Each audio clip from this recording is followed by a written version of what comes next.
చూసిన ఈ యొక్క మొబైల్ Redmi 13 5G మొబైల్. ఈ మొబైల్ నేను గత 25 డేస్ నుంచి యూజ్ చేస్తున్నాను. ఇది ఎప్పుడో 1 మంత్ బ్యాక్ అయితే లాంచ్ అయితే చేశారు. ఇది డైరెక్ట్‌గా మీకు ట్రూ రివ్యూగా తీసుకొని అయితే వస్తున్నాను. అండర్ 15,000లో ఈ యొక్క మొబైల్‌ని కొనొచ్చా కొనకూడదా అనే దాని గురించి ఈ యొక్క వీడియోలో మనం క్లియర్‌గా మాట్లాడుకోబోతున్నాం.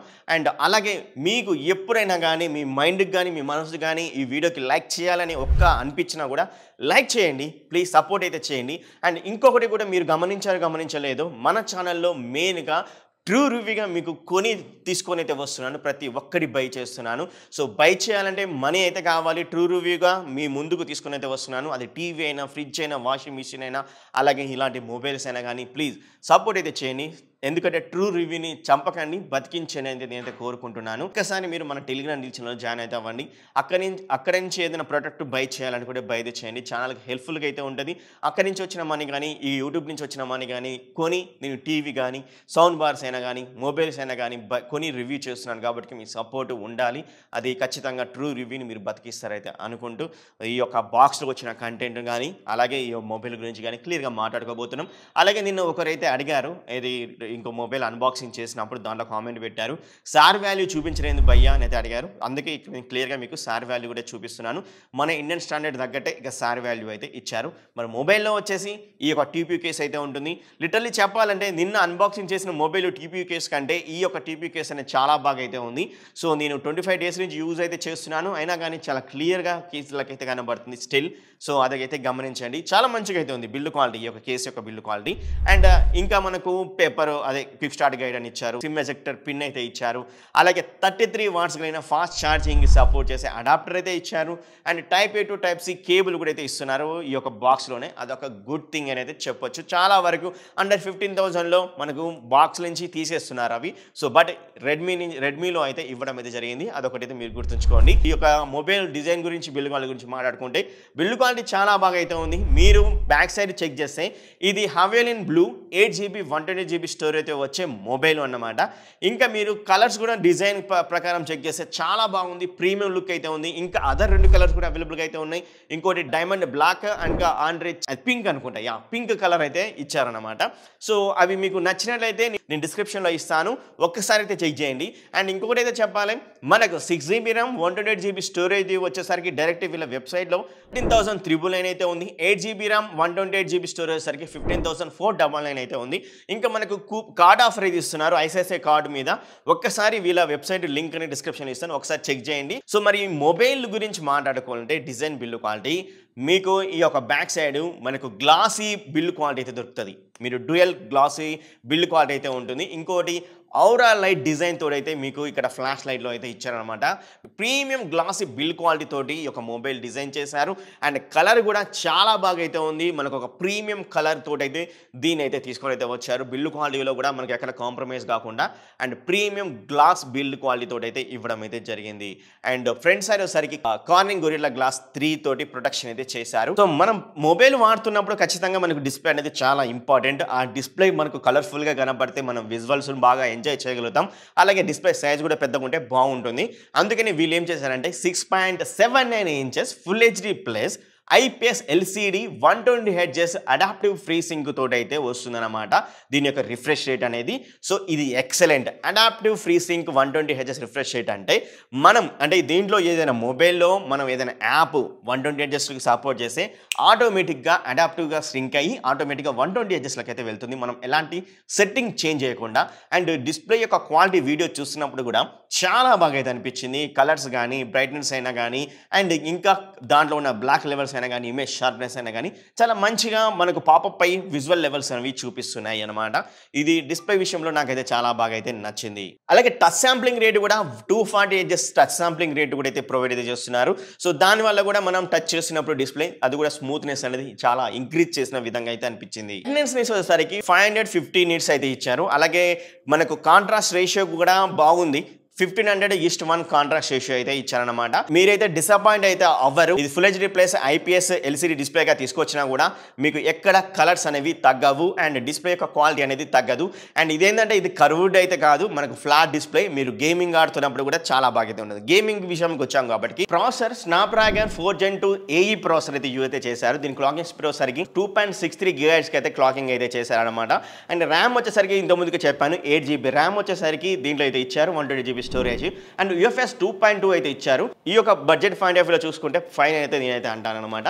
అండ్ నేను గేమింగ్ కూడా అయితే ఆడాను. యాక్చువల్గా ఇది గేమింగ్ ప్రాసెసర్ అయితే కాదు, బట్ అయినా కానీ గేమింగ్ హ్యాండిల్ చేస్తుందా చేయట్లేదా అనేది నేను చాలా రోజులైతే గేమింగ్ అయితే ఆడాను అనమాట. సో గేమింగ్ లెవెల్ అనేది కూడా చాలా పర్ఫార్మెన్స్ అయితే ఇచ్చింది. నాకు లిటరల్లీ చెప్తున్నాను కదా, నేను గేమింగ్ ఆడేటప్పుడు నాకు ఎక్కడ ఫ్రేమ్ డ్రాప్ అవ్వడం కానీ అండ్ ఫ్రేమ్ని స్టక్ అవ్వడం కానీ ఇలాంటిది అయితే నేనైతే నోటీస్ అయితే చేయలేదు. కానీ నేను హెవీ గేమర్ అయితే కాదు, నార్మల్ గేమింగ్ అయితే ఆడడం అయితే జరిగింది. హెవీగా నేనైతే ఆడలేదు, జస్ట్ నార్మల్గా గేమింగ్ ఆడి నేను విన్నర్ చికెన్ డిన్నర్ అయితే అంటారు కదా, అది కూడా నేనైతే ఈ యొక్క ప్రాసెస్ నుంచి అయితే కొట్టాను అని అయితే మీరైతే తెలుసుకోవచ్చు. ఇక్కడ క్లియర్గా అయితే చూపిస్తున్నాను, గేమింగ్ ఆడి కూడా మీకు ఇక్కడ చూపించడం అయితే జరుగుతుంది.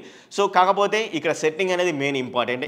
ఇక్కడ నేను సెట్టింగ్స్లో ఇక్కడ చూసినట్లయితే గ్రాఫిక్స్లో మనం స్మూత్ అండ్ అల్ట్రాలో అయితే మనం గేమింగ్ అయితే ఆడడం అయితే జరిగింది.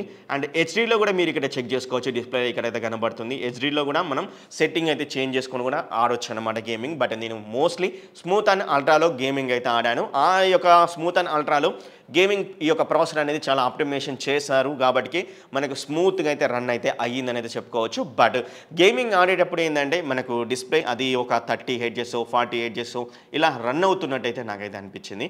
సో అదొకటైతే గుర్తుంచుకొని గేమింగ్ ఆడేటప్పుడు ఏదో గేమింగ్ ఆడేటప్పుడు 90 Hz 120 Hz అయితే అనుకుంటారేమో, బట్ అదైతే కాదు, అదైతే గుర్తుంచుకోండి. మరొకటి నాకు ఈ యొక్క మొబైల్లో నాకు నచ్చింది ఏంటంటే ఫొటోస్ అన్నమాట. సో ఇది 108 మెగాపిక్సెల్ తోటి ప్రైమరీ కెమెరా అయితే తీసుకొని అయితే వచ్చారు. ఇంకోటి 2 మెగాపిక్సెల్ మైక్రో లెన్స్ కెమెరా అయితే ఇచ్చారనమాట. సో మైక్రో లెన్స్ కెమెరా అంతా ఓకే ఫైన్ పర్వాలేదు అయితే అనిపించింది. 108లో మీరు ఫొటోస్ దిగితే మీ డీటెయిల్స్ అనేవి మిస్ అయితే చేయట్లేదు. చాలా మంచి పిక్చర్స్ ఆప్టిమైజేషన్ చేసి అయితే తీసుకుని అయితే వస్తుంది. అలాగే అండ్ 1x అయితే ఉంది, అలాగే డైరెక్ట్ 3x అయితే ఉంది. 3x అనేది కొంచెం లిటిల్ బిట్ మనకు డీటెయిల్స్ మిస్ అయితే చేస్తుంది, సాఫ్ట్గా అయితే చూపిస్తుంది. అండ్ 1xలో కూడా మీకు పోర్ట్రేట్ షాట్లకి అయితే తీసుకొని అయితే వచ్చు. బట్ 108 మెగాపిక్సెల్ చాలా బాగా వర్క్ అయితే అవుతుంది దీంట్లో. అండ్ ఇంకొకటి 2 మెగాపిక్సెల్ అయితే ఇచ్చారు కదా, ఓకే ఫైన్ అయితే అనిపించింది. ఫ్రంట్ సైడ్ 13 మెగాపిక్సెల్ కెమెరా అయితే ఇచ్చారు. 13 మెగాపిక్సెల్ కెమెరా ఓకే ఫైన్ అయితే అనిపించింది, మరి సూపర్ అయితే అనలేను. కానీ సో ఇక బడ్జెట్ పాయింట్ ఆఫ్ వ్యూలో అయితే ఓకే ఫైన్ అయితే నేనైతే అంటాను. కానీ నాకు మాత్రం ఈ యొక్క ఆప్టిమేషన్ ఏదైతే స్నాప్డ్రాగన్ ప్రాసెసర్ అయితే ఉందో దాని యొక్క ఆప్టిమేషన్ లెవెల్ అనేది మన ఫోటో తీసేటప్పుడు చాలా బాగా పర్ఫార్మెన్స్ ప్రాసెసింగ్ అయితే జరుగుతుంది. అది మాత్రం నేనైతే గ్యారెంటీ అయితే చెప్పగలను. ఎందుకంటే నేను వేరే మీడియాటెక్ ప్రాసెసర్ కూడా యూజ్ చేసినప్పుడు ప్రాసెసింగ్ డిఫరెంట్గా అయితే అనిపించింది, దీని ప్రాసెసింగ్ డిఫరెంట్గా అయితే అనిపించింది. స్నాప్డ్రాగన్ యొక్క ఇమేజ్ ప్రాసెసింగ్ అనేది చాలా బాగా అయితే ఉంది మనం ఫోటో తీస్తున్నప్పుడు కానీ. అండ్ షటర్ స్పీడ్ కూడా చాలా ఫాస్ట్గా అయితే అనిపించింది అనమాట మనం క్లిక్ చేస్తున్నప్పుడు. ఇది రెడ్మీ 13 5G మొబైల్ నుంచి ఫ్రంట్ క్యామ్ నుంచి మాట్లాడుతున్నా. మీరు వినే ఏదైతే నా వాయిస్ అయితే ఉందో ఇది ఇంటర్నల్ మైక్ నుంచి అయితే వస్తుంది. సో మనం అయితే ఇప్పుడు చూసారు కదా ఢిల్లీలో అయితే ఉన్నాం. ఢిల్లీ నుంచి ఈ వీడియో షూట్ చేయడం అయితే జరుగుతుంది అన్నమాట. సో తప్పకుండా లైక్ చేయండి అండ్ షేర్ చేయండి, సబ్స్క్రైబ్ చేసుకోండి, ఫాలో అవ్వండి. ఇటు చూస్తే పార్లమెంట్ అయితే ఉంది, అక్కడెక్కడో ఉంది పార్లమెంట్. సో గైస్ ఇప్పుడు మనం రికార్డ్ చేస్తుంది రెడ్మీ 13 5G మొబైల్ నుంచి. అది కూడా బ్యాక్ కెమెరాని యూజ్ చేసుకొని అయితే రికార్డ్ అయితే చేస్తున్నాం. అది కూడా 1080p 30 frames/s అయితే మేమైతే రికార్డ్ అయితే చేస్తున్నాం. అండ్ నా వాయిస్ అనేది కూడా మొబైల్ యొక్క ఇంటర్నల్ మైక్రోఫోన్ నుంచి అయితే రికార్డ్ అయితే అవ్వడం అయితే జరుగుతుంది. అండ్ మీరు ఇక్కడ జడ్జ్ అయితే చేయొచ్చు వీడియో క్వాలిటీ ఎలా ఉంది, అది 1080pది. అలాగే కెమెరా యొక్క మనకు షేక్ అవుతుందా షేక్ కావట్లేదా అని కూడా అయితే మీరైతే చూడొచ్చు. ఎందుకంటే ఇక్కడ ఎలాంటి ఈఐఎస్ కానీ ఓఏఎస్ కానీ అయితే లేదు ఈ యొక్క మొబైల్లో. ఎందుకంటే మనకు చాలా బడ్జెట్లో అయితే తీసుకుని అయితే వస్తున్నారని చెప్పేసి ఎలాంటిది అయితే ఇవ్వలేదన్నమాట. సో క్వాలిటీ ఎలా ఉంది అనే దాని గురించి మీరైతే జడ్జ్ చేయండి. అలాగే ఇంటర్నల్ మైక్ క్వాలిటీ కూడా మీరైతే జడ్జ్ చేసి కింద కామెంట్ అయితే చేయండి. మరొక విషయం ఈ యొక్క మొబైల్లో నచ్చింది ఏంటంటే బ్యాటరీ 5030 mAh బ్యాటరీ అయితే ఇచ్చారు. 33 watts ఫాస్ట్ ఛార్జింగ్ సపోర్ట్ అయితే ఇచ్చారు. సో మోస్ట్లీ నాకు ఫుల్ ఛార్జ్ అవ్వడం కోసం 1 hour 20 minutes వరకు అయితే పట్టింది guys. Yes exactly 1 hour 20 minutes అయితే ఫుల్ ఛార్జింగ్ అయితే అవ్వడం అయితే జరిగింది ఈ యొక్క మొబైల్లో. సో నాకు 1 day 1.5 day అయితే వచ్చింది. కంపల్సరీ నేను ఎక్కువగా యూజ్ చేసినప్పుడు వచ్చేసరికి 1 డే అయితే వచ్చింది. నైట్ 10 ఆ టైంలో నేను ఛార్జింగ్ పెట్టుకునేవాడిని. అండ్ నార్మల్గా నేను యూజ్ చేయనప్పుడు వచ్చేసరికి ఇది 1 డే తర్వాత ఒక 2 అవర్స్ 3 అవర్స్ 4 అవర్స్ వరకు కూడా అయితే రావడం అయితే జరిగింది బ్యాటరీ కెపాసిటీ. సో బ్యాటరీ పరంగా నాకు చాలా బాగా అయితే అనిపించింది ఈ యొక్క మొబైల్. మీ 13 5G మొబైల్లో వచ్చేసరికి మనకు వెట్ టచ్ డిస్ప్లే అనమాట ఇది. సో ఇక్కడ నీకు వాటర్ పడ్డాయి కదా, ఈ వాటర్ జస్ట్ మనం వాటర్ పడ్డా కూడా మనమైతే హ్యాండిల్ అయితే చేసుకోవచ్చు. సో చూడండి, నాకైతే మంచిగానే అనిపించింది. ఇది కూడా ఒక ప్లస్ పాయింట్ అనమాట. ఎందుకంటే మనం తడి చేతులతో ఉన్నప్పుడు ఎప్పుడైనా యూజ్ చేయాలి అనుకుంటే మాత్రం ఇది వెట్ టచ్ డిస్ప్లే తోటి అయితే వస్తుంది కాబట్టి మనం యూజ్ అయితే చేసుకోవచ్చు. అండ్ అర్జెంట్ బేసెస్లో మనం తడి చేతులతో అయితే ఉంటుంటాం కదా, ఆ టైంలో చాలా బాగా యూస్ఫుల్ అయితే అవుతుంది గైస్. సూపర్ ఓఎస్ తోటి అయితే తీసుకుని అయితే వస్తున్నారు. అది కూడా Android 14 ఇంటిగ్రేట్ అయితే తీసుకుని అయితే వచ్చారు కాబట్టి వీళ్ళ యొక్క స్నాప్డ్రాగన్ ప్రాసెసర్ ఆప్టిమైజేషన్ దీనికి అనుగుణంగా చాలా బాగా అయితే చేశారని చెప్పుకోవచ్చు. హైపర్ ఓఎస్ కూడా చాలా బాగా అయితే ఉంది, కానీ యూఐ విషయంలో మాత్రం వీళ్ళైతే తొందరగా మంచి యూఐని తీసుకురావాలని అయితే కోరుకుంటున్నాను. ఎందుకంటే అన్వాంటెడ్ యాప్స్ అయితే ఉన్నాయి, అవి ఎందుకు ఇవ్వడం నాకైతే అర్థం కావట్లేదు. బట్ మనకు smooth and neat and clean UI ఇచ్చుంటే చాలా బాగా అయితే అనిపించింది. సో అదొకటి నాకు మైనస్ అయితే అనిపించింది. అండ్ ఇప్పుడు మైనస్ గురించి వచ్చాం కాబట్టి ఇంకొక మైనస్ ఏంటి అంటే వాల్యూమ్ అనేది చాలా లౌడ్గా అయితే రావట్లేదు, నార్మల్గా అయితే వస్తుంది. ఒకసారి ఆడియో అయితే వినండి.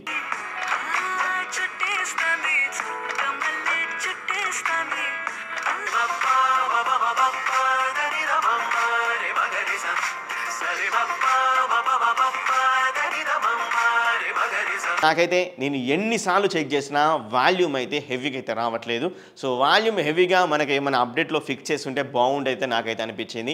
అండ్ ఈ యొక్క పాయింట్ ఇంకోటి ఏంటంటే ఫింగర్ ప్రింట్ సెన్సార్ బాగానే వర్క్ అయితే చేస్తుంది, కానీ సమ్ టైమ్స్ అంటే నేను 100లో ఈ యొక్క ఫింగర్ ప్రింట్ సెన్సార్ యూజ్ చేస్తున్నప్పుడు దాంట్లో ఒక 10 టైమ్స్ అప్పుడప్పుడు మనకు సరిగ్గా వర్క్ అవ్వడం లేదు, తొందరగా అంటే ఓపెన్ అవ్వట్లేదు. సరిగ్గా వర్క్ అవ్వడం మీన్స్ తొందరగా ఓపెన్ అవ్వటం అయితే లేదు.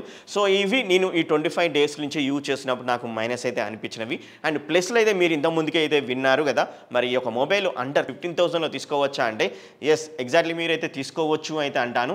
ఎవరు తీసుకోవచ్చు అంటే ఎక్కువగా హయ్యర్ గేమింగ్ ఆడకుండా అండ్ నార్మల్గా మనం మ్యూజిక్ ఎంటర్టైన్మెంట్ పరంగా అండ్ అలాగే మనం చాటింగ్ పరంగా ఒక నార్మల్ యూజర్ సెకండరీ ప్రైమరీ మొబైల్గా లేదా మీ మమ్మీ డాడీకి కొనాలి అనుకుంటే కూడా ఈ యొక్క మొబైల్ చాలా బాగా యూస్ఫుల్ అవుతుంది. మీ తాతకైనా ఎవరికైనా కానీ చాలా బాగా యూస్ఫుల్ అయితే అవుతుంది. లేదా మీరు సెకండరీ మొబైల్ కూడా యూజ్ చేసుకోవడానికి కూడా ఈ మొబైల్ చాలా బాగా యూస్ఫుల్ అయితే అవుతుంది. సో ఇది నా యొక్క కన్క్లూజన్. కొనాలి అనుకుంటే డిస్క్రిప్షన్ లింక్స్ అయితే ఇచ్చాను, ఆ లింక్స్ ద్వారా బై చేసి కొనండి. ఛానల్కి హెల్ప్ఫుల్గా అయితే ఉంటుంది. అలాగే మన టెలిగ్రామ్ రీల్ ఛానల్ కూడా జాయిన్ అవ్వండి. అక్కడి నుంచి మీరు కొన్న మనీతోటి అలాగే యూట్యూబ్ నుంచి వచ్చిన మనీతోటి ఇంకా నేను కలిపి కొత్త న్యూ ప్రొడక్ట్ ట్రూ రివ్యూగా మీ ముందుకైతే తీసుకొని అయితే వస్తాను. ఖచ్చితంగా అయితే చెప్పగలను మీ సపోర్ట్ ఉంటే. అండ్ ఏ క్షణమైనా ఒక లైక్ ఇవ్వాలనుకుంటే లైక్ ఇచ్చేసి మీ ఫ్రెండ్స్ అండ్ ఫ్యామిలీ మెంబర్కి షేర్ అయితే చేయండి. మరి నెక్స్ట్ వీడియోలో మీ ముందు ఉంటాను. అప్పటి వరకు బై బై, సీ యూ, టాటా, లవ్ యూ ఆల్.